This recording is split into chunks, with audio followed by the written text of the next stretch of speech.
खबर शामिल करते हैं साहिवाल से। Executive director Prince Altaf Hussain की रिपोर्ट के मुताबिक मुल्क की सबसे बड़ी पेट्रोलियम कंपनी गो पेट्रोलियम सर्विस मढ़ाली रोड चौक साहिवाल को 1 साल मुकम्मल होने पर शानदार तकरीब का इनेकाद किया गया।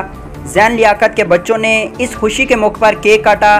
तकरीब में चौधरी लियाकत अली वड़ैच, मलिक नसीर अहमद, गुलाम मुहय्युद्दीन, राना रियाज अहमद, अजमल भट्टी, डॉक्टर मुश्ताक अहमद, अहमद अली, हाजी शहबाज, शेख मोहम्मद अनस, मिस्टर सदीक, जावेद चौधरी, मुकर्रम मुर्तज़ा, मिनहाज अली, पीर उस्मान बोदला, चौधरी जीशान गुज्जर समेत अहम शख्सियात ने शिरकत की। इस मौके पर जैन लियाकत ने बताया कि अल्हम्दुलिल्लाह गो पेट्रोलियम कंपनी मुल्क की तरक्की खुशहाली के लिए दिन रात कोशां है।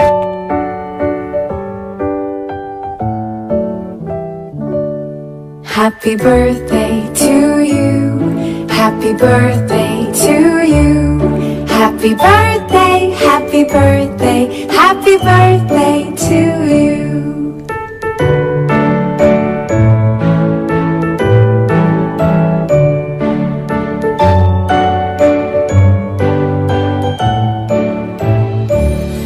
Happy birthday to you, happy birthday to you, happy birthday, happy birthday, happy birthday to you.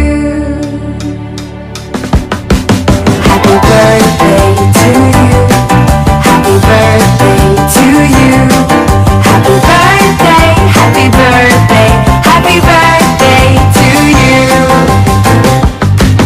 Happy birthday to you. लेकर कहते हैं, वैसे तुम्हारी बनाई चाय इतनी लाजवाब कैसे होती है? मैं कहूँ अच्छी चाय वही लाजवाब बनाए जो चाय को समझे। प्यार की धीमी आंच पर पानी का उबलना, चाहतों की ताजगी से भरपूर कमांडर लाजवाब पत्ती मिलाना, जब रंग, खुशबू और जायका दिल में समा जाए तो उसे अपनायत भरी प्याली में डालना और बस आंखें बंद और इसके मजे में खो जाना। यही तो है समझने वाली बात, जो बनाए चाय लाजवाब। कमांडर लाजवाब टी, जो चाय को समझे।